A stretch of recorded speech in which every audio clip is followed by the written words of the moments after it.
Good morning, and it looks like all guests have made it in from the waiting room.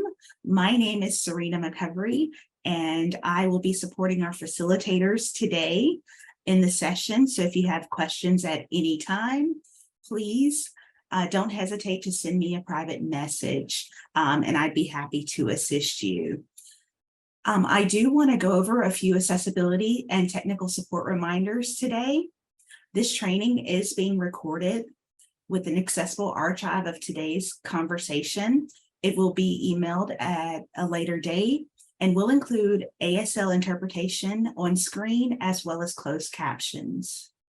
We have American Sign Language interpretation and communication access real-time translation, also known as CART, available for today's sessions.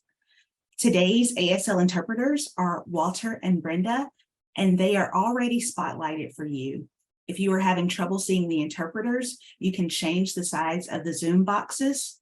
To do so, click on and drag the frame separating the interpreters from the slides to the right and left to adjust the size of the slides and the interpreters once slides are present. CART via AI Media is already embedded in Zoom, and you can access it via the closed caption button navigation bar at the bottom of your Zoom screen. Click once to show subtitles on Zoom. You can edit text via the edit setting button next to the closed caption button. You can also open the CART transcript in a separate window if that's more accessible to you. I will also put the link to that CART accessible closed caption in the chat throughout today's meeting. I just wanted to say thank you to our interpreters as well as AI Media for today's ASL interpretation and CART captioning.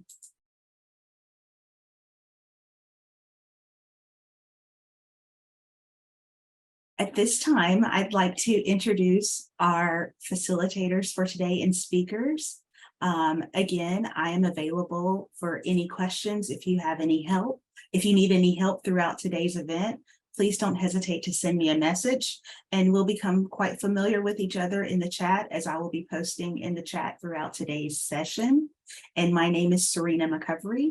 I work with the National Network of Public Health Institutes, and I work there as a program manager, and my pronouns are she, her, and I use the she series. Right, at this time, we're going to turn it over to Jana Behrens, who's going to get us started with the introduction for today. Peace and greetings, beautiful humans. I am excited to be with you all in community today. My name is Jana Behrens.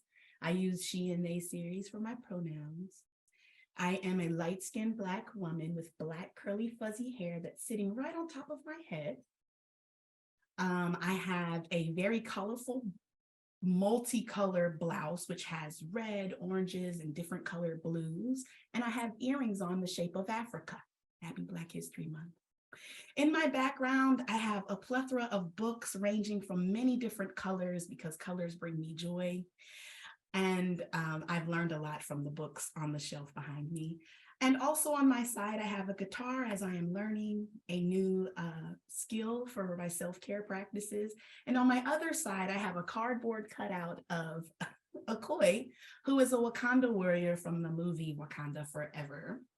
I also call her lovingly my admin staff and protector. I am on the consulting team for this NNPHI Echo series, Shift Your Power. I will be on the rest of the sessions that follow, the 3 sessions that follow after this grounding series, and just wanted to introduce myself as someone who will be, that you will see and hear and experience throughout the whole series. Next, I'm going to pass it to my colleague and co-conspirator, Imani. Hello, everyone. It's so nice to be here. As we grow and learn, I am really excited about these new introductions and being given the space to describe ourselves. So I am also a light-skinned Black woman. I have my glasses on and my curly hair is down. Similarly to Jana, I also have some colorful books behind me, as well as some plants, and a Rubik's Cube, just to remind me that everything is figure-outable. I'm really excited to be here today. I'm also, as Jana said, part of the consultant team for NNPHI to help develop and facilitate these series. So with that, Jana, would you like me to pass it back to you or just go into the panelists? All right, so, and I use the she series for my pronouns. I'm sorry, I forgot that. So I'm gonna pass it on to Andrea, who's one of our panelists today. Hi all, my name is Andrea Segovia. My pronouns are she, her, hers. I am in Texas. I am the Senior Field and Policy Advisor for the Transgender Education Network of Texas.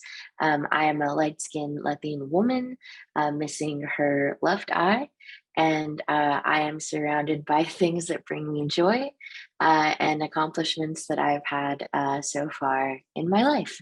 And I'm so excited to be here with you. I don't know who I'm supposed to pass it to next, so I'm gonna give it to Amani. Let's see, do we have, Jana, do we have anyone else? I'm sorry, I'm on my iPad, so I can't see our full. It's all good. We have another panelist who will be joining us in the following 3 sessions. That's Stephanie Salazar Rodriguez, who may not come on screen, but will definitely be present and sharing their wisdom throughout the next 3 sessions. We will also have a third panelist who will be joining us for the 3 following sessions named Jordan X. And so you will see Andrea, Stephanie, and Jordan on this journey with us throughout the series. Imani, if you want to do an overview and just talk about where we've been and where we are going. Of course, this is my favorite part. So I'm not sure how many of you are familiar, but last summer we did a much longer echo where we had 7 main topics that we dove into over the summer, over about 2.5 months of engagement with our grantees. So I'm just going to review the topics that we did for those 7 sessions and then explain how we ended up here and where we hope that we're going to go. So the first of those 7 sessions was titled Self-Advocacy, Building Mental Fortitude for the Long Haul. And we really tried to look at the workforce as people and think about how from the inside out, we could really start strengthening ourselves as we move into this public health work or continue the public health work. The second session that we did was Shifting Power, and this was designed around finding the best practices to join the right tables. Jana was our subject matter expertise for this, our main didactic presenter. And so now to see her doing her own curriculum and leading this series on shifting power is absolutely amazing. And I think core to what ECHO tries to do and tries to promote. The third topic that we went over was amplification, and that was letting community engagement drive evidence to action planning. And this was actually around data management and how once you have your data, how do you adequately tell the story, highlight the correct voices, and get those voices to where they need for actual policy change and operationalizing equity. Then we went into storytelling. I think this was one of my favorite series. We had Christina Ore come do the presentation and really got a deep look in how important traditional and indigenous knowledge and methods are in storytelling. And some of those takeaways are so applicable to all of us as we really think about what's the full story here? What kind of data should we be collecting? How do we humanize this data? And, really think about some other contexts or some other ways that we can ask these questions and use the information moving forward. So highlight, little sneak peek, we are doing a deep dive into storytelling for our next series after we get through this power shifting. So super excited for that one. Our 5th session was called Impactful Infrastructure. And there we really tried to highlight 3 different nuanced case studies, and we tried to keep a really wide lens on what does successful health equity infrastructure look like. It looks very different in small rural counties that may have 1 or 2 people holding it down versus bigger, more liberal counties or states where they have the support of politicians and funding and their community. And so really looking at what are the different approaches that are being taken for establishing and maintaining impactful health equity infrastructure. And we will also be digging into that topic later on this year as well.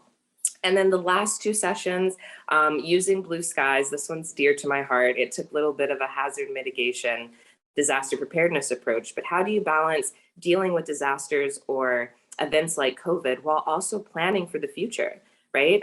We know that the new normal, whether it be natural, man-made, chemical, bio disasters are upon us. And so we really need to sit down, prioritize, and start those partnerships and connections now so that we can count on them later when we are definitely going to need them.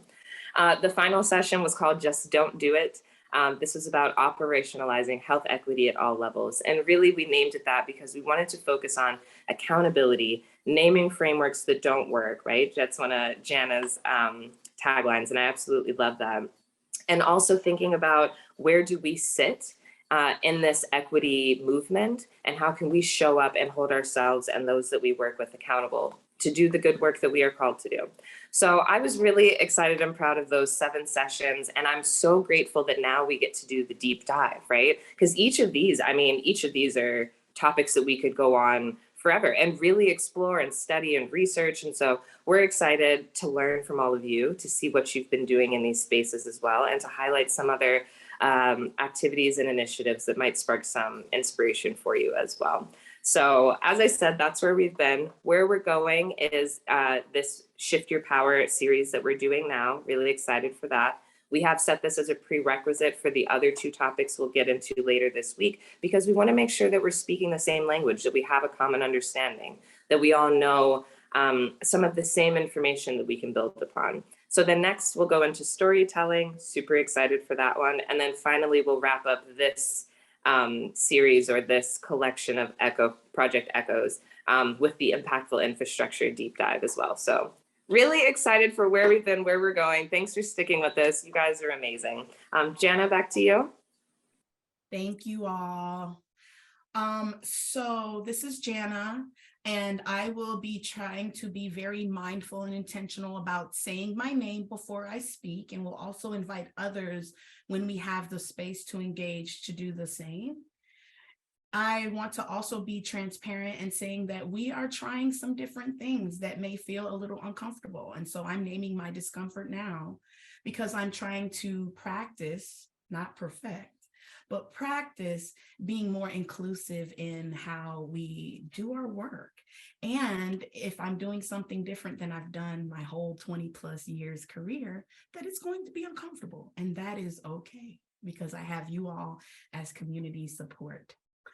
And so I just wanted to name that, describing myself is different for me, and also saying my name, all of these different practices I'm excited about too, because as I said earlier, and I think about this often, I am learning every day in every way from everyone and everything around me. So education is an exchange, not just top down, but it's in all things.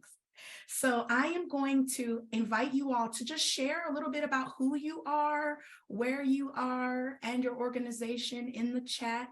Unfortunately, we don't have tons of time, and though I know time is a construct, the contradictions that we hold, it is also a gift that you are giving us right now, and we want to be mindful of that. And so I'm going to invite you again to share who you are, where you are, and what organization you're representing in the chat. I would also invite you, as you come into these different sessions, to listen and share with each other and pay attention to who's saying what. That may be a bridge you want to build. So we also want to open this up to connection and building community. And every time we collect and connect and conspire, we are moving toward a different way of human being, not just doing. So again, and thank you, Serena. Serena is what I call our magic hands in the background. Great support. Will be here to support us as much as possible. And I really appreciate you, Serena, and all supporting hands. Shout out to the ASL interpreters and our CART folks. Thank you for making this a better space for us all. And as a reminder, when you come off mute, to please state your name and feel free to turn your camera on. And we do understand if you need to take care of yourself as well and turn it off. Do all things that allow you to be present. So we want to use technology to keep us present. So if you've got some urgent emails, go ahead and answer them and come on back. All right, and I'm going to, famous statement of the last 3 years is share my screen. And we're going to get into our content for today. Also, just as a disclaimer, I may say things just out loud and transparently if I need some support or I can't see everyone. Sometimes on this Zoom room, you feel a little isolated. So please feel free to come off mute and just tap in if I'm talking too fast or if I need to pause. I am open to that. And hopefully this is an okay space for us all to feel supported.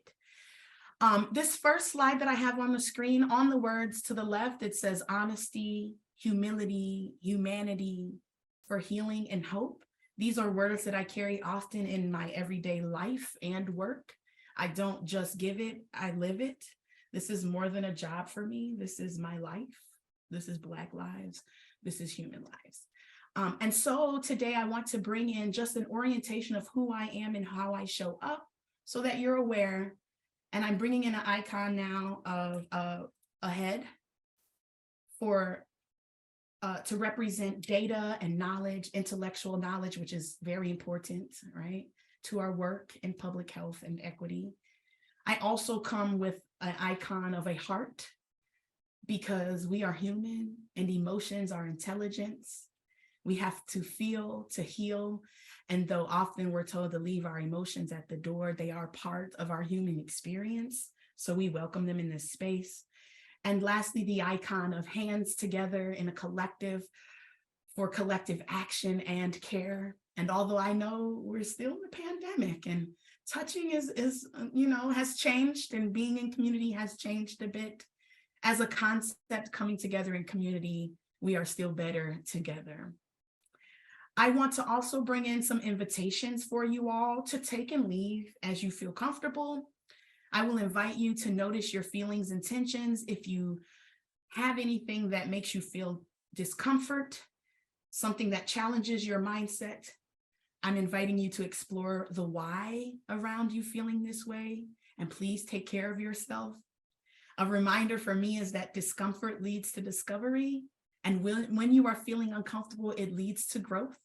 And growing pains are a part of that process. And then also take note of things you want to learn more about. I will be bringing in resources and references, which will also be shared in the chat at times. So continue to be critical and ask why.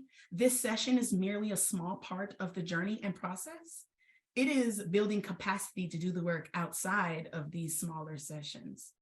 And I often say that exploration is education. So how we explore history, society, ourselves, our family, our stories, that is indeed information and education that is often missing from our numbers, those narratives and the stories to our statistics.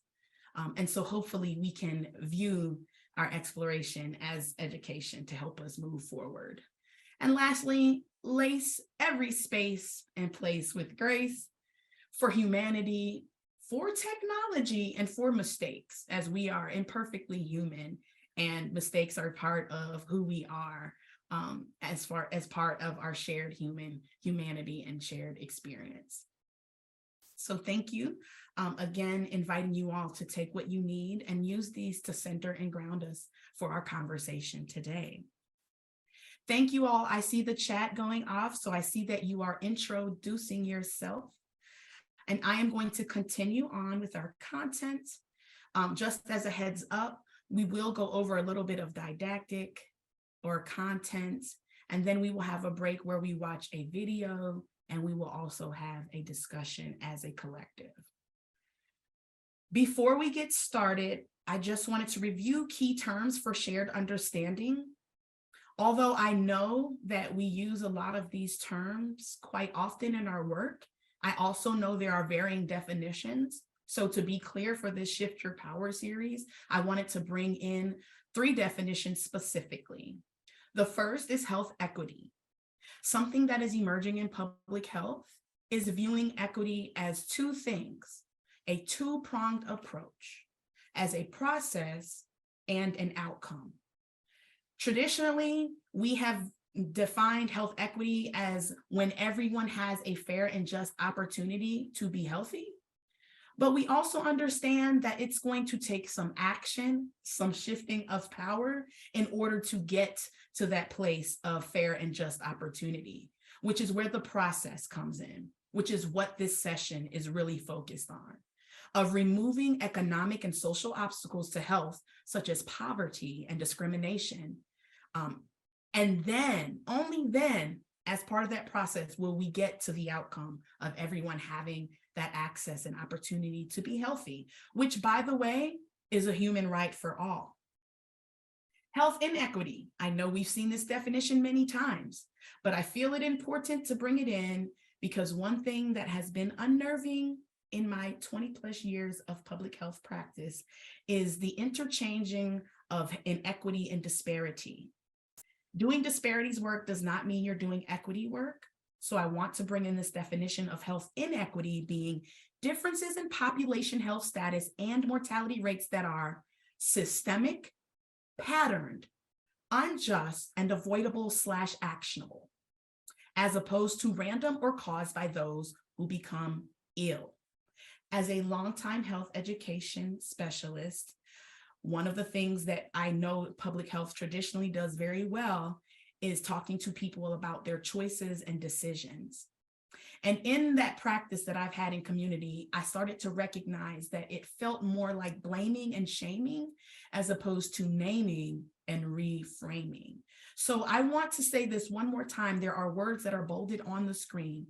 These words are important and will be reiterated throughout the series, that inequities are systemic, patterned, unjust, and avoidable/actionable, meaning that we can work on eliminating inequities, but we have to understand what we're working with at first, okay? And then lastly, health disparity is a disproportionate difference in health between groups of people. A disparity is both observable and measurable in our data. However, by itself, it does not explain or address the chain of events that produces it. Data alone does not tell us the why. And without that why, we are influenced by our biases and our dominant world views and our deeply held beliefs to shape the reasons that are often influenced by false narratives and stereotypes that we are all swimming in. So in fact, disparities and gaps are caused by inequities across all systems, sectors, and what we call social determinants or contributions to health, depending on how your perspective is. And so this is our definition grounding of what we're talking about when we talk about inequity, equity, and disparity. What I now have brought up on the screen is a framework that is a traditional framework of public health, the 10 essential public health services. These were created back in the 90s, so they've been around for over 25 years at this point. And the new, improved, revamped 10 essential public health services now center equity in the middle of all of the things that all communities should be undertaking. The 10 essential public health services I used many times as a health educator at a local health department to leverage resources for doing our work in community. As we start thinking about equity in the center, equity as the focus, we want to move away from being transactional to working towards transformation. So we are no longer just checking the box and saying equity is the focus. And so in order to view health equity as a process and an outcome requires us to shift power. And I want to expound on that a little bit more. This is from the CDC. There is a link at the bottom, and that can, Serena could also drop in the chat, but you can also just Google as well. This is on the CDC's page with other resources.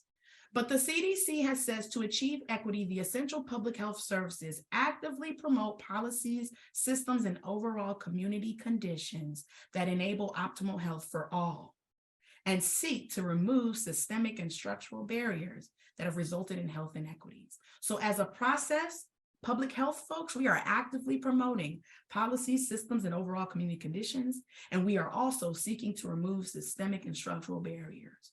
We are using our power to do these things and be accountable to the 10 essential public health services that all communities should undertake. Such barriers include racism, gender discrimination, poverty, ableism, and other forms of oppression. And only when we do these things will everyone have a fair and just opportunity to achieve optimal health and well-being. So expounding again on this definition of equity as a process and outcome. Now, I am circling 3 different places on our framework, and I will read them out loud. For session 1, knowledge is power, we will talk more about investigating, diagnosing, and addressing health hazards at the root cause. We often say root causes, but what does getting to the root really mean? In session 2, power and people, we will talk more about enabling equitable access, even with the understanding that some of our institutions and structures or ways of operating can be counterproductive to equity. If we can name that, we can find loopholes and entry points for change. And then session 3, Power on Purpose, really dives into strengthening, supporting, and mobilizing communities and partnerships.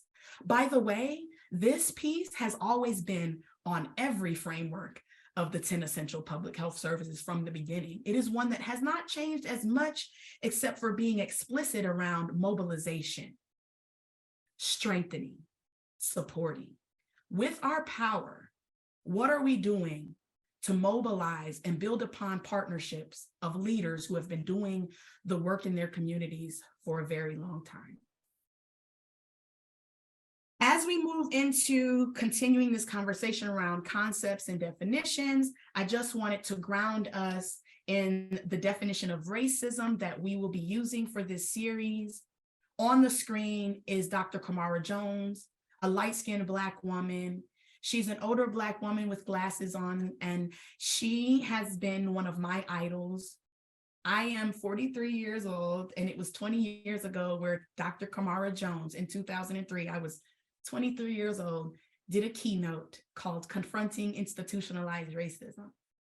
I was early on in my career of public health, but in college, my undergrad work, where I started my public health practice, I had already seen some of Dr. Kamara Jones' allegories and analogies and research. I just didn't know how to articulate exactly what she was talking about. But the way that Dr. Kamara Jones defines racism is as a system of structuring opportunity and assigning value based on social interpretation of how one looks. And I want to remind us that that's not how we may identify ourselves. What she goes on to say is that this system unfairly disadvantages some people and communities, some individuals and communities, while at the same time unfairly advantaging other individuals and communities, but overall sapping the strength of our whole society, wasting human resources, contributions, and gifts, and really diminishing the value of the collective of us as a human race and are threatening our shared humanity. She talks about 3 different kinds of racism, which I think are very important. But I wanted to bring focus to the structural and institutional piece that we are describing in the content for this series. As I have gone on in my career, and as a side note, I got into public health because of Black health disparities when I was very young at 17 years old. I decided to go to school for exercise science because I was going to change our behaviors, Black folks, Black communities, so we could live healthier.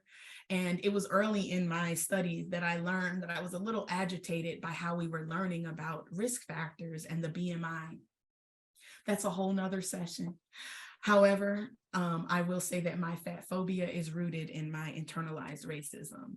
And as I have gone forward to expand the definition of racism throughout my career, based on my experience working in community with community members, that racism is a social and institutional power combined with race prejudice.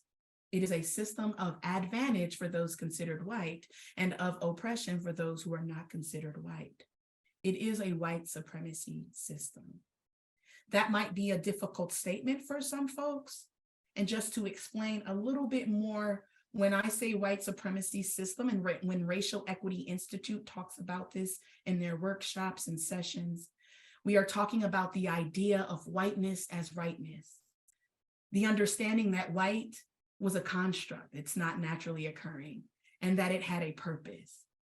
And that purpose was acquisition of land, labor, wealth, and thus power. So the words of power will continuously come up in varying dimensions and expressions.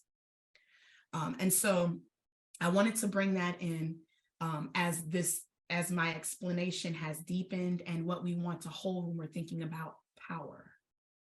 On the screen now, we have an image of Martin Luther King Jr. with his fist up in the air.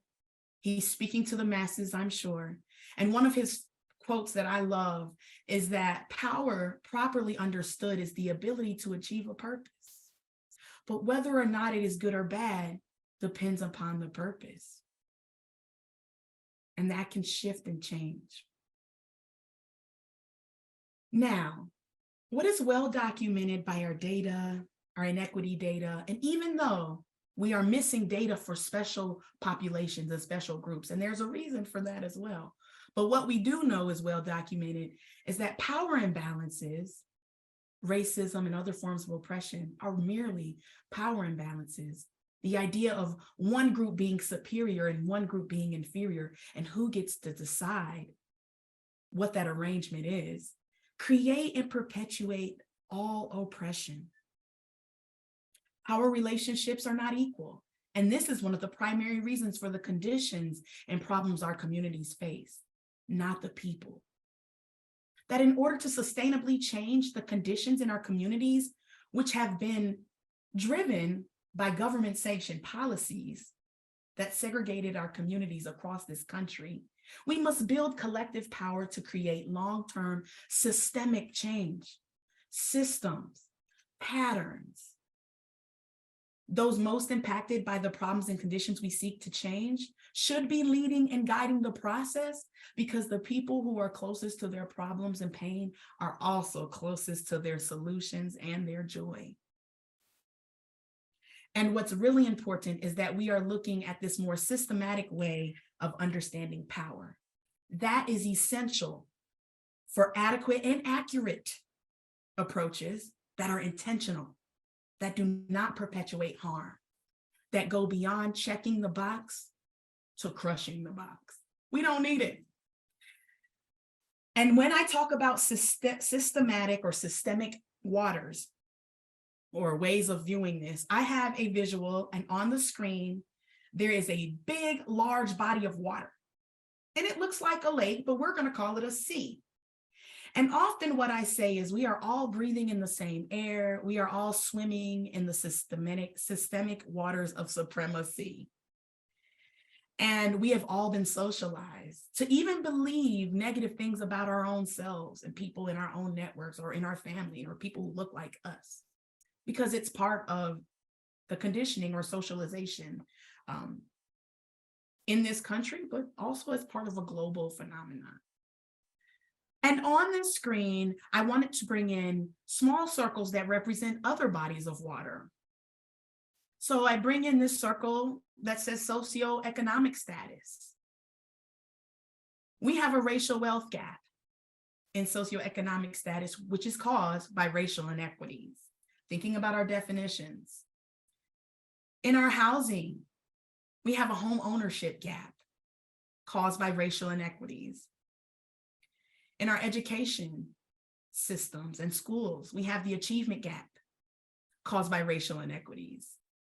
In our food system, we have food deserts and swamps, deserts being the lack of full service grocery stores where people can find whole nutritious foods, the oversaturation of fast food, bodegas, convenience stores that have high sugar, sweet foods that are oftentimes less expensive. Food deserts and swamps are naturally occurring, so many organizers and activists in the space of food justice have been calling this food apartheid because it was done by design.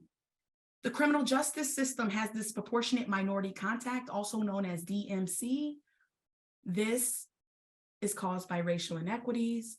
Health systems have health disparities. We have racialized disparities. We also have disparities by other groups who have become minoritized or marginalized by the same patterns that are unjust, the same systems that are creating and perpetuating oppression.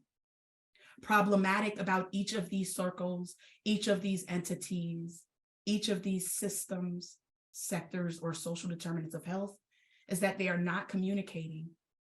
And silos hold innovation hostage. I got that from a Spotify commercial. I cannot take credit, but I love the quote, and I keep it on the side of my computer because it's so true. If we are not communicating about the same root cause, then we keep the problem invisible. In fact, every system without fail has racial inequity. And those are systemic, patterned, unjust, avoidable, and causing the disparities and gaps that over time have widened, even though our advancements in health, medicine, education, and understanding have continued and advanced. We are still having terrible outcomes in some of our most vulnerable populations. And we are only as strong as our most vulnerable populations, as a country, as a people, as a society, as a global community even. What's important here is that we look at all of these circles and entities in this larger body of water as interconnected and interrelated. Now, I am a public health practitioner and a public health nerd. I am a public health champion, and I believe public health is in all things. Indeed, all of these things, all of these systems, food, housing, health, socioeconomic status, the criminalization in our communities, the education or lack of quality education, all of these things impact our health and well-being. And we simply cannot silo these systems and think that we're going to get to the root. Racial Equity Institute, which I also shared a definition from earlier, have many, and I highly suggest, many different sessions and trainings. I've been to over hundreds at this point. For the last 10 years, I've been attending their trainings and was part of organizing I'm from Durham, North Carolina, while I now reside in Michigan. This is part of my work, and what has been poured into me from communities is this groundwater analogy. So I would invite you, as you get these references and resources, to check out that analogy. What REI says is that we are in the fish fixing business, that we tend to the fish when we really should be looking at the water. And that even if we cleaned out one of these bodies of water, that most bodies of water are connected by the groundwater or the root. And so until we are addressing the groundwater, we will continue to have inequities that widen our disparities and gaps.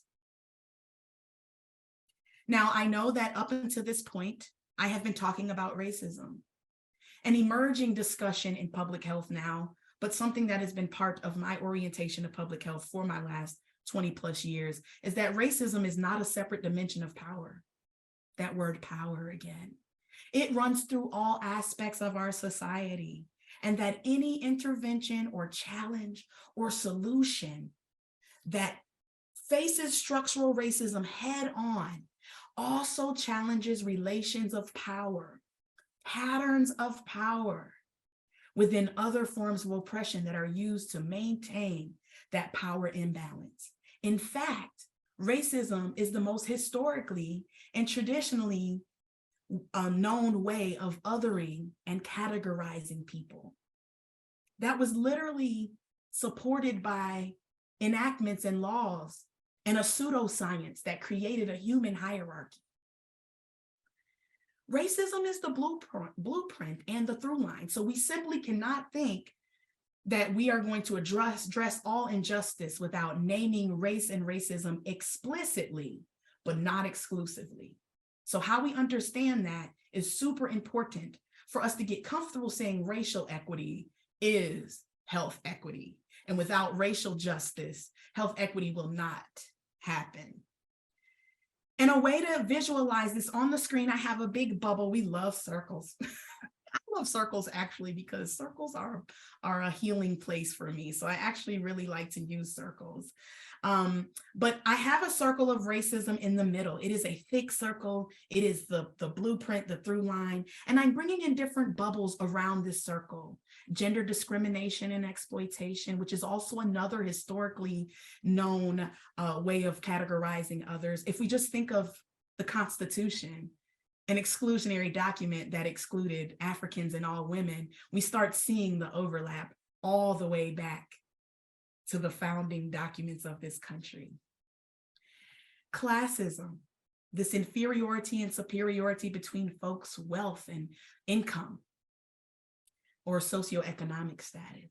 Heterosexism or homophobia, who gets to decide what unions should look like, what unions are valued by our policies, who has to work harder to prove legitimacy around their unions. Ableism, how is society set up? I often look at buildings and ask myself, could someone with a wheelchair or a device that assists them be able to go into this building? It has been a growing edge for me that has come along with my work in understanding the patterns of power and how that shows up, not just in ourselves, but in our physical buildings and within our organizational setups or arrangements. And also ageism, fat phobia we could add here, other forms of oppression, which pit one group over another as a dominant group, and who has had the power to shape who gets included, who has had the power to shape who gets entry into the restaurant and who stands outside to the closed sign. A newer analogy by Dr. Kamara Jones is the restaurant.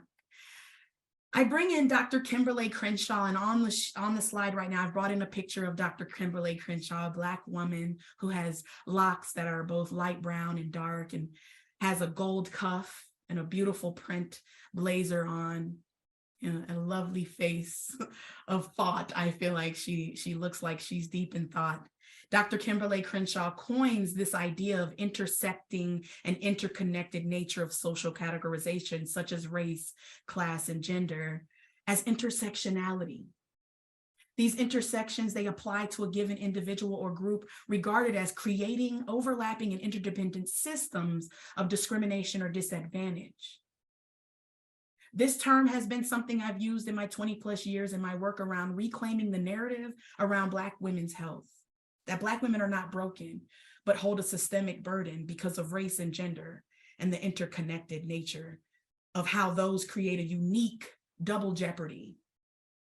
And that in fact, and I've just brought in the Constitution excluding Africans and women, how that looks today is the gender pay gap and the racial wealth gap. And when you layer those, you can literally connect the dots back to a foundation of exclusion.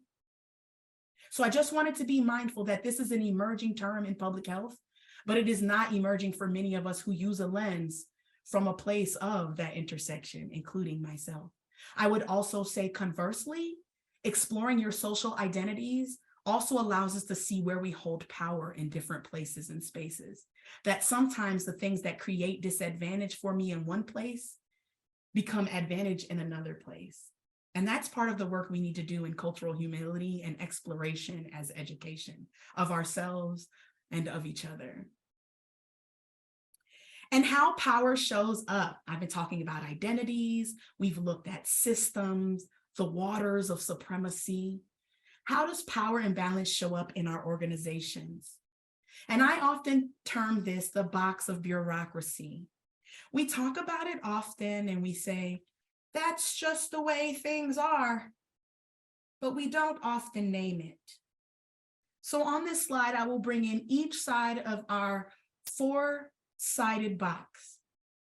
We are tethered to one side, funding, right? We bring that left side in, that side of the box is tethered, we're tethered to this funding. Bringing in the top part of the box, going around clockwise, another tethering that we have, we're held accountable to policies. When's the last time we checked our policies? How does power show up in our funding and our policies? Who's being impacted and how? Questions we must think about. Time is this other side of the box as we go around counterclockwise. The third side is time. The sense of urgency. Deadlines, which I now use the term livelines because I don't want to be dead at the line. That in itself to me is anti-human and it's harmful.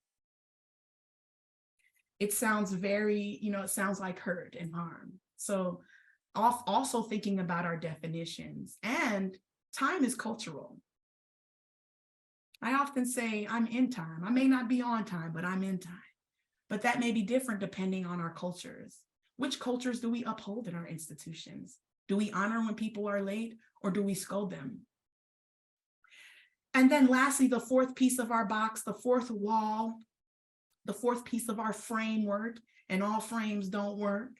Also, I would say frames sometimes are limiting because this box has four sides and there's no door. And this is the hierarchy that's within our institutions, and the power dynamics that arise because of hierarchy. Often organizations will say, we're flat. We're a flat organization. We're accountable to each other. Yet you have to ask 4 people above you to get something approved. And by the time it gets back down to the front line, the deadline has passed. The opportunity has gone.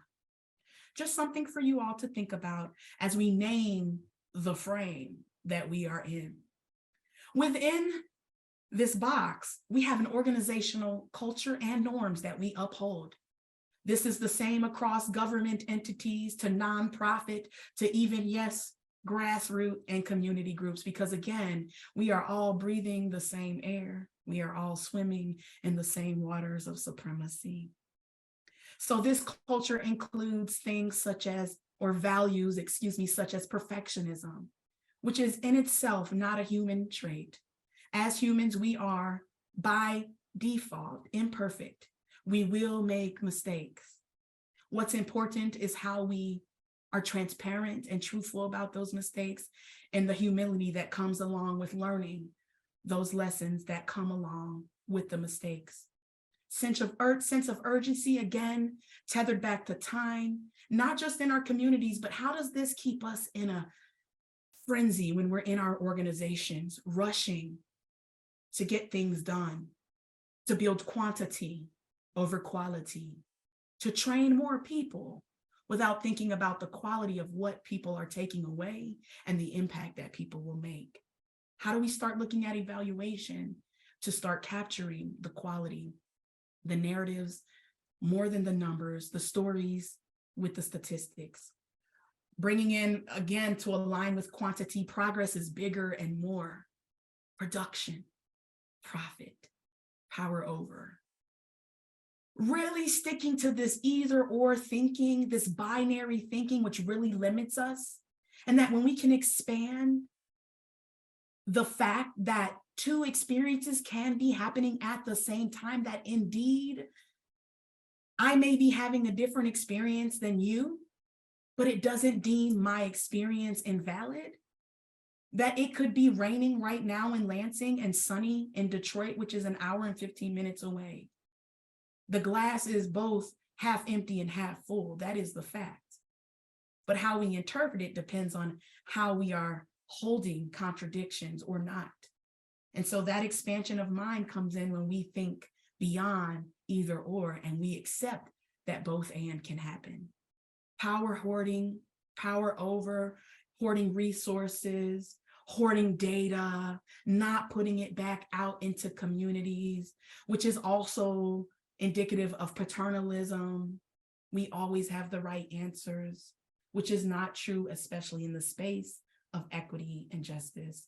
And individualism, which is a highly coveted American value, but is definitely a contradiction to how I've been brought up in my culture of collectivism. In fact, happy Black History Month. Black folks wouldn't have made it this far if it wasn't for collective care and action. And these are just some of the culture and norms. And I want to bring in, when we talk about this box of bureaucracy, which remains invisible, where is the space for building relationships? This is the box that we check for performance. This is the table we invite community leaders to. This is the framework that doesn't quite work. You will see some of these slides again. You will see this again in Power and People. And this is where we are recognizing that we exist within a culture that we may not be able to change overnight, but it's the both and. that we are practicing new ways of being while challenging this infrastructure, because we know that there are other ways, and focusing on centering human being, how we are being together, not just doing together. This slide that I'm bringing up now has a picture of white supremacy culture in almost like medicine bottles that are naming some of the values I just named in our culture and norms on the slide before. This is called white supremacy culture and characteristics. Remember, as a definition, we brought in racism as a white supremacy system. We are not talking about hate groups or KKK. We are talking about the construct of whiteness, which was created for a purpose. And in this link, white supremacy culture, you can find more information about this. And this is, I would invite you all to explore this if you haven't heard of it and learn a little bit more about it. Dr. Tema Okun has actually been part of my communities in Durham, North Carolina. Her dissertation, which is also a book, was foundational to the work that I do as an anti-racist trainer and facilitator. I've read her book twice in the last 8 years, and it has been foundational to my understanding of culture and differences in culture. So just as a note, this is a reference for you all to expound more on your own, because this session is just the capacity to do the work. And what I've been talking about this whole time, when we think about power, we're thinking about how power has shaped our culture. On the screen, there's an image of a person looking up around them saying, what culture? And there's a little fish bowl with a little fish. And the fish is saying, water? What water? People in our culture are like fish in the water. We don't know if the water is dirty or clean if it's all we've ever known. And so if we're not challenging, critiquing, being critical, and always asking why, it might be hard to reveal the lie. And so as we think about power, really taking with us how power shows up in these different ways and varying dimensions, and how it impacts people also in these different varying ways. I am going to stop my screen right now because I feel like I've been talking quite a bit, and I just wanted to check in around the chat box because I haven't been able to check in and make sure that everyone's here. Thank you, Serena, for dropping the links in. You all will have some tabs open. You will be fantabulous with all the resources you have if you're clicking on these links. Thank you, Serena, for your magical hands in the background.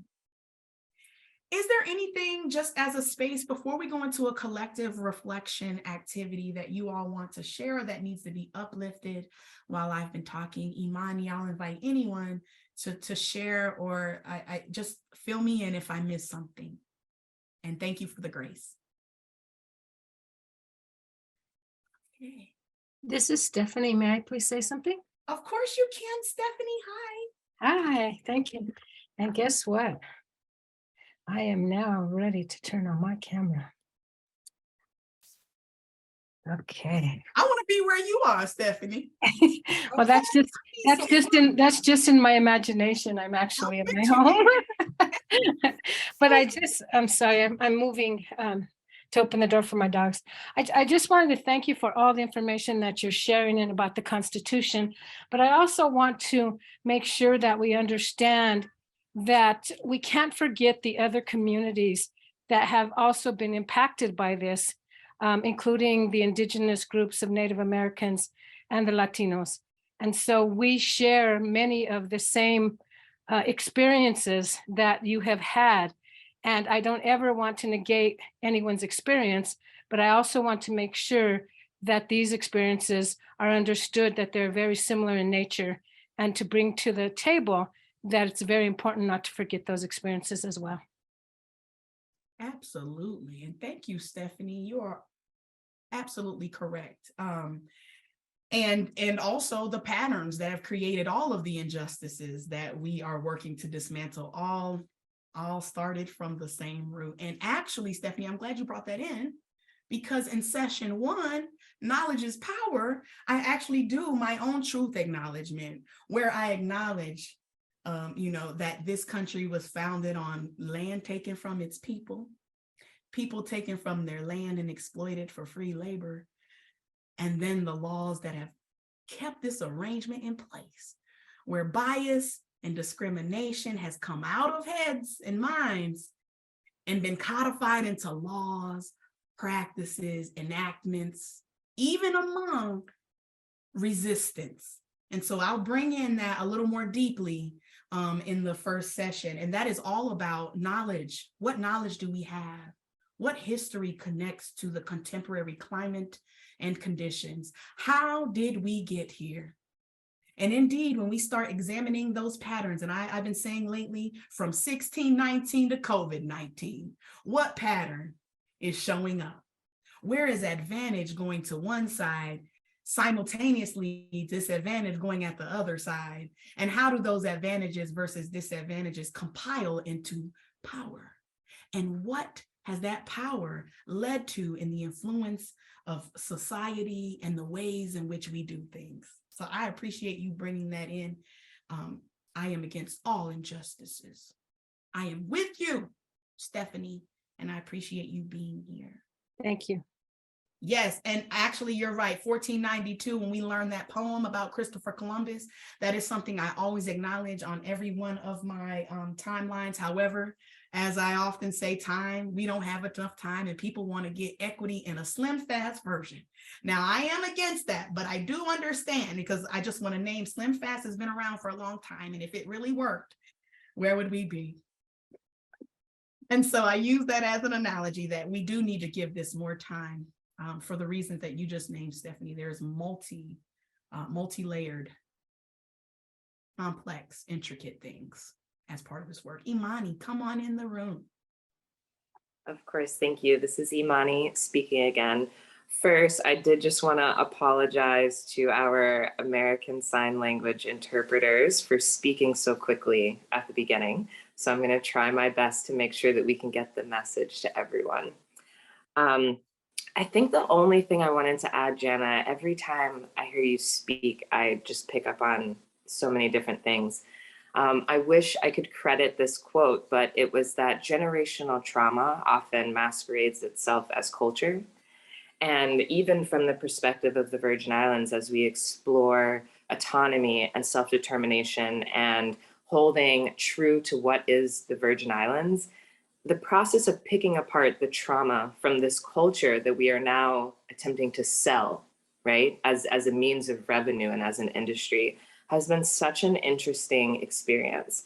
And I can only imagine what it would be like for this American experiment or public health as a field to do these similar tearing out of these generational traumas.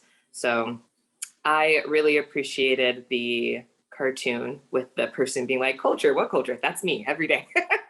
And then, the fish, water, what water? And just being more cognizant about these waters that we're swimming in. So I greatly appreciate those analogies you brought in. Yes, thank you. And you all, there's so much to explore that just cannot happen in these echo sessions. So this is merely just grounding us for the concepts that we will build upon in the next 3 sessions to follow. Now, as I'm looking at time, I recognize that, because I am being mindful about speaking a little bit slower, it changes how I may have originally looked at the agenda. I did, Imani, want to make sure that we brought in the case studies information, and we did have an activity to watch a video with you all, but I think it's important that we go over that just in case we run out of time. Okay, is that cool with you? And I will bring up the slides if that's cool. I think it's just one slide and you'll be discussing the case studies, you all, as part of these echo sessions. And we want to talk a little bit about why we're doing case studies. And I'm going to bring in let's just hope that this works well. Hopefully you can see this. Yes, Jen. Okay, Imani. Perfect. So as most of you know, in these Echo series, we usually do a subject matter expertise, and then we go into a case presenter to really dig into the practical application of the information that we're talking about. And then we end with a discussion. And so the case studies are, in my opinion, the most important part of this, right? It's where we get to highlight the work that's being done on the ground. And so ideally, we would love these case studies to come from this group, to come from the grantees, come from the participants as a way for you to share your knowledge with your peers and get feedback and support, whether it be from your peers or the panelists and subject matter experts that we have. So why are we doing these case studies? There's 4 main reasons and that motivate us to keep doing these case studies in the echoes. The first is to really bring the content to life. This is a way for peers to share their stories and get answers from this community. The second reason that we do it is because it solves real life problems that could be relatable to others. And I think that's such a key point, that we're all in these waters together. We're all kind of, if you're showing up authentically, you're pushing forward the same values. And as Jana said, silos are where innovation get held hostage. Is that what it is? And so true. The more partnerships we're building, the more collaborating that we're doing, the more knowledge sharing, the better off I really believe we all will be. The third reason we're doing these case studies is to provide applied learning. We are constantly learning, unlearning, growing, becoming wiser together, and we all have a contribution in this space. Jana also has this saying of know your role and do it well. And I think this is really having these diverse conversations can help people be confident in their role and know that we need all of these players to move this process forward, right?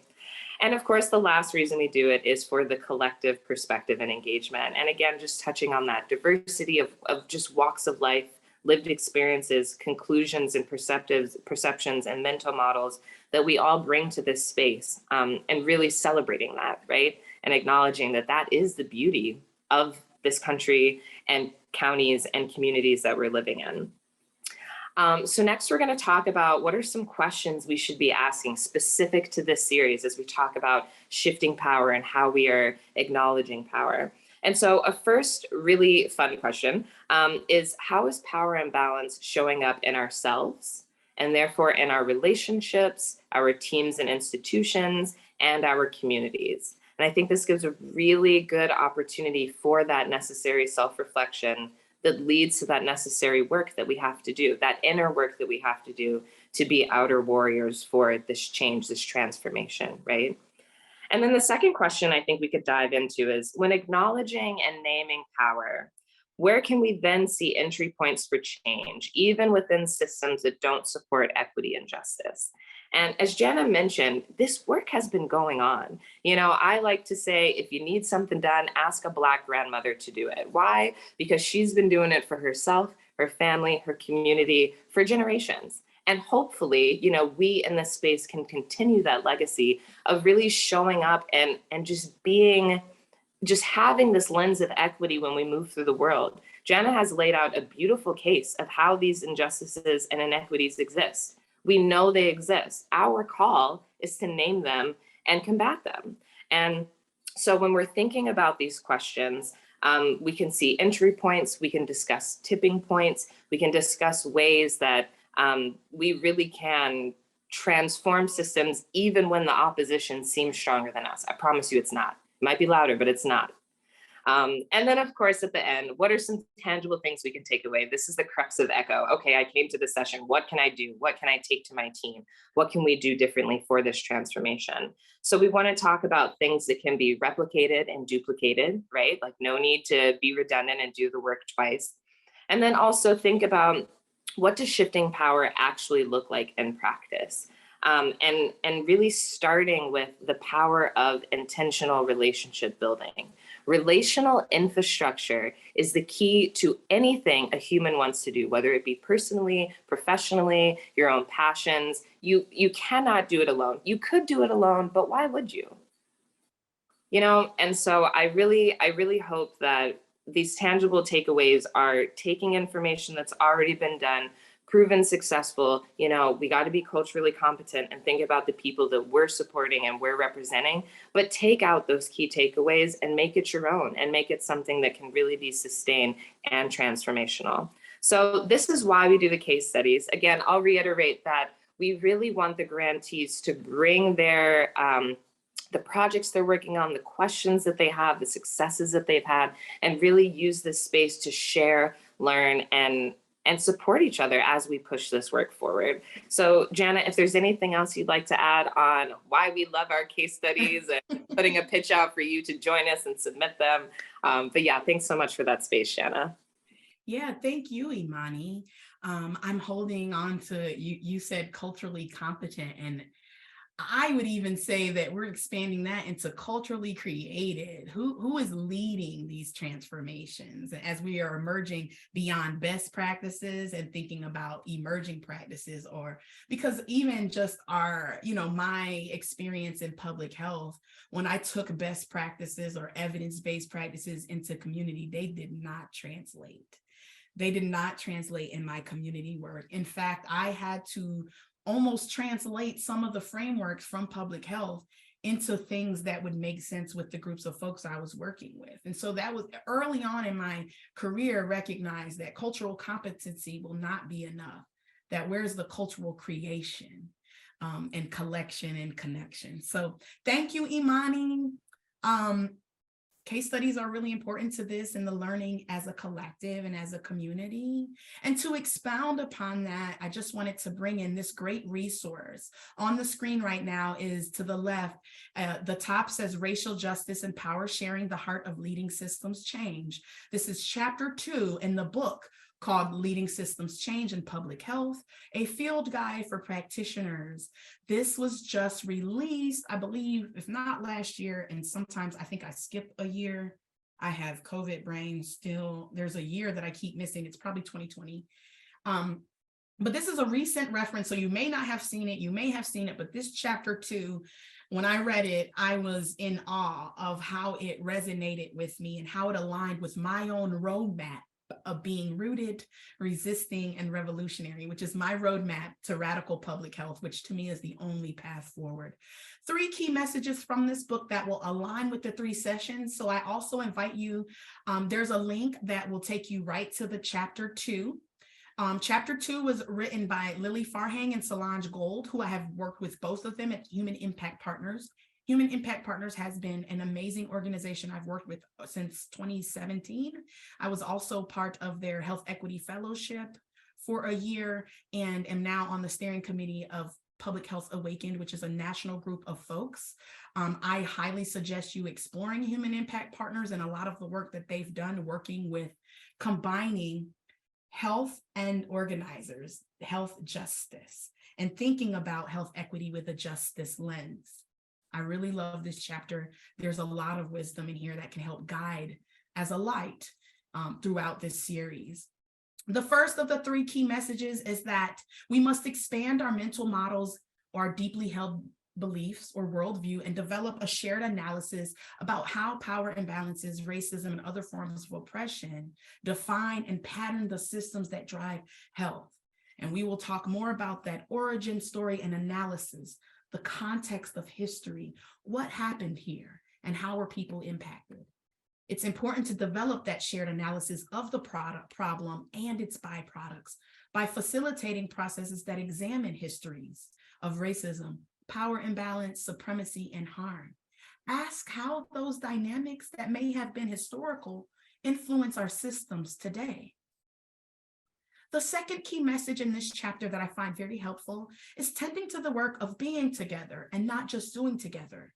This is where we center humanity.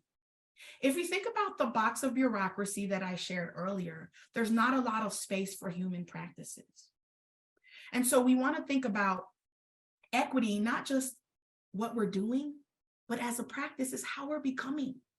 And what we practice with each other in our institutions and in our collectives is also what we practice with our community. So we simply cannot skip how we practice with each other and how that translates to positive impact outside of the 4 walls of our institutions. That there is an important way of deepening relationships that is necessary to disrupt patterns at the interpersonal, at the team, organization, and community levels that we can scale up. And I call this me, we, us, not us and them. And that comes from my belief that knowledge is power, and my knowledge has led to my self-love and healing and liberation, and has opened my mind to doing the same for others and building relationships as I deepen relationship with myself and others. And that then transform into how we practice with each other and learn and grow. One of my favorite ways of working is in multiracial and social identity teams. It is a way of being cross-cultural in connection, fostering feelings of belonging, and also role modeling how other leaders can be within our systems. We don't have to just stick to one right white way. So we will talk more about power and people in session 2. And part of this is integrating the head and the heart, as I did bring in on the very first slide of invitations earlier today, to make space alongside our head, our intellectual work, our data, to feel the physical sensations and emotions that come forward when we talk about racial inequities and unjust power imbalances. We're not given the tools to explore ourselves racially and socially. And so once that becomes more prevalent, or we can start having these conversations where we normalize or name power, then we can start getting comfortable, more comfortable being uncomfortable. Discomfort leads to discovery. And then the last key from this important chapter is to establish change processes that model, and that word model coming up again because we don't know what we don't know. And if we don't know, we can't grow. And you can learn by watching others. So modeling, sharing power, and shifting who represents and who's leading transformation of our systems. Lived experience, career experience, being just as important as degrees and training certifications as well. The both and, holding space for both. And that will be discussed a little bit more in session 3, which is power on purpose, where we want to think about adopting a power sharing approach where the actors within the system, as Imani brought in earlier, we are all play a role, but we must slow our role to know our role. And that if we continue on this path of urgency, we are continuing on the path of harm, because we are not being able to check ourselves around our performance and shift ourselves into practicing towards progress. And that where we have systems that actors hold power or this dominant role, that we must be willing to relinquish that control, that power, and use our positionality or our power to open up opportunities and access for those who have less leverage and power to step into greater ownership and responsibility. And by that, I do not mean that we don't have power. I used to believe that powerlessness is making us sick. That was a quote that's from the movie, the old movie documentary called Unnatural Causes. And I remember when I was younger, and I first saw that documentary and I said, oh yeah, it's power imbalance that's causing the issues, but I could not articulate what that really meant. And as I've gone forward in my community, based on my perspective, working in neighborhoods, living in one of the worst zip codes, health disparity wise, in Durham, North Carolina, and not being able to advocate for my community because I wore a badge. What I realized is that there's so much power in people, and it's not powerlessness that is making us sick. It is the ignoring and diminishing of the voices that mean the most to this work and to the solutions our communities deserve. We all deserve, because we want to shift our power and therefore shift our definition to me, we, and us, not us and them. That our interdependence is bound, and so is our liberation and our healing and health and well-being. And that neuroscience even tells us, y'all, that we come into this earth wired to connect with one another. And that is part of the human experience. And so I invite you all to explore a little bit more around this chapter and use this kind of as a guide. Also, they have many other resources on their website, but of course, all of these new resources and information can be like a fire hydrant. So I would say, move forward in caution, be patient, and have grace if some of these concepts are a little different than what you're used to talking about. And lastly, because we are in a collective and we are in a community, I just wanted to bring in this slide that has an image of Angela Davis, who I call Queen, in her glorious crown of curly brown hair on top of her head. She's giving a talk, as she does often and has been doing her entire life, fighting against injustice. And in the background, there's an older picture of Angela Davis when she was part of the Black Panther Party, a group that took care of their communities, fed their communities, protected their communities when the government and other entities were trying to destroy these communities. And her quote that I have on the screen is that it is in collectivities that we find reservoirs of hope and optimism. And while individualism is indeed an American value, it is not going to get us to a place where we all feel like we belong and have contributions. And that we didn't build this house, but we have a responsibility and we are accountable for making sure that as many people can live in it and thrive as possible. That we inherited these systems, but if we can become aware and acknowledge them, we can name them, we can normalize these conversations, we can start having different points of connecting and sharing how we dismantle systems that are no longer working for any of us, that in fact have never worked for us, and we can make the invisible visible. I also want to name that sometimes hope is hard, and sometimes hope is a privilege. And Mariame Kaba says that hope is a discipline. Sometimes you have to practice hope, and that's okay. It's the both and that we hold. Now, I know that I have been talking a lot and we did have an activity, but because we're coming to the end of our time, I did want to leave the rest of this space for any questions, comments, points of clarity that may be needed.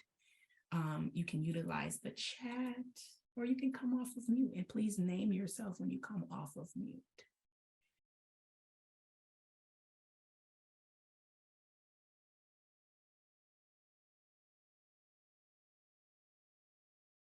Questions about anything that we've shared? I didn't want to hoard the time, but no one else spoke up, so I decided that I would chime in. It's Stephanie. I just wanted to thank you, Jana, because every time I hear you, I learn something new.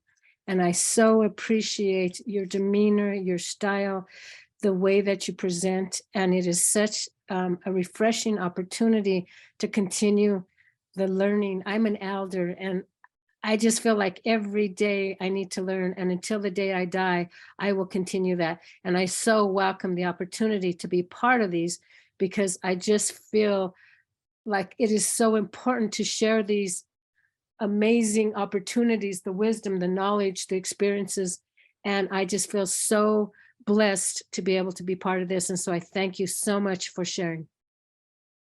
Stephanie, thank you for joining us and being part of our illustrious panel. We are honored to have your gift, your voice, your wisdom. And thank you for naming that you're an elder and that you're always learning. I think that's so important, that we never stop learning. And I often put in parentheses, unlearning ways in which do not serve us anymore, that we learn no longer serve us. And that can be uncomfortable, to realize that the things we were taught as young people or as we've grown and had different experiences no longer serve ourselves and our purpose, right? And I know that this is not a job, this is not a brand, this is not, a consultancy. This is a purpose. And I feel that with you, Stephanie. So thank you. We are honored to have you and our other panelists. That lived experience and career experience, there's no price. That there's nothing that is more important than that. So thank you.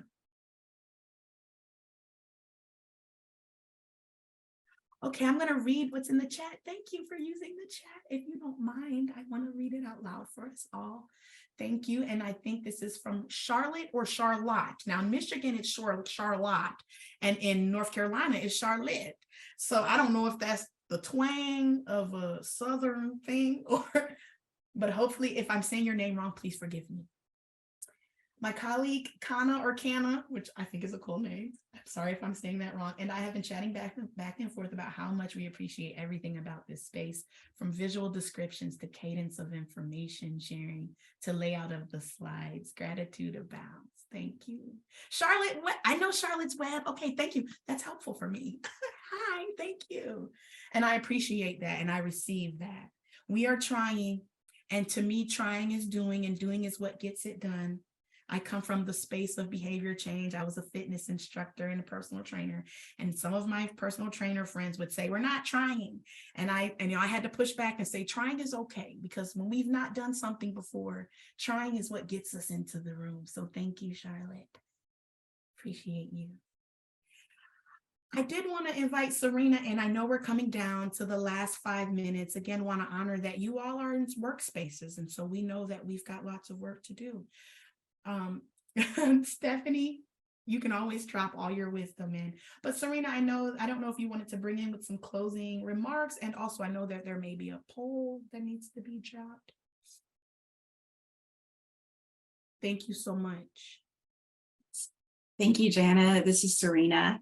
I want to draw attention to the evaluation that's been dropped in the chat. In dealing with technology, sometimes we have glitches and we have to use a backup plan. So today's evaluation can be found in the chat through Microsoft Form. Please let me know if you have any issues with the link for the evaluation for today. I do want to point out that the next session will be next Tuesday at the same time. And we will send an email to remind you of that time to join us for next week. And if there are any questions, please let us know now if you have any. If not, I'm going to turn it back over to Jana for a closing for today. Okay, I want to bring in this thought in the chat because it's so super important. Stephanie said that I appreciate you talking about perfection at being a fallacy. I use the term striving for excellence. Love it. And also, guess what? Excellence is what you define it to be. So our excellence can be whatever we decide for ourselves and in our communities, and doesn't have to align to any ways in which our structures and systems and institutions tell us that that excellence should look. So thank you for bringing in that point. There is no humanity in perfectionism. There is no vulnerability nor humility. Without those things, we cannot build trust through truth and transparency, and therefore we'll never get to transformation. So those TR words are incongruent and they are all connected, that in order for us to build relationship, deepen with ourselves, each other, and our communities requires truth and transparency. And that may be a little different than what we're used to. So hopefully that is what you all are taking away, and carry that with you as you come back next week. And I look forward to seeing you all. Thank you for your gift of time. I am honored to be here and be part of this community. Thank you, Lisa. I see you in the chat. Thank you. I see Lisa. I see Maya. Thank you for coming. And that is all we have. Amani, please feel free to use the last couple of minutes. Oh, thank you so much, Jana. And for shout out to our ASL and CART folks. Oh my goodness. Yep. Thank you all. It has been a gift. We could not do this in a better way without you all. Thank you, thank you, thank you a million times over. Walter, Brenda, all of our CART captioners, thank you so much. Thank you. Okay, Imani. No, that was it. Just thanking everyone so much for joining us. I'm super excited about our next 3 Tuesdays together and the future sessions. So go on, be great. We know better, so we'll do better. So thank you all so much, and we will see you all soon. Yes? Yes. Lead with love. All right. Yes, Meg, thank you. Bye, y'all.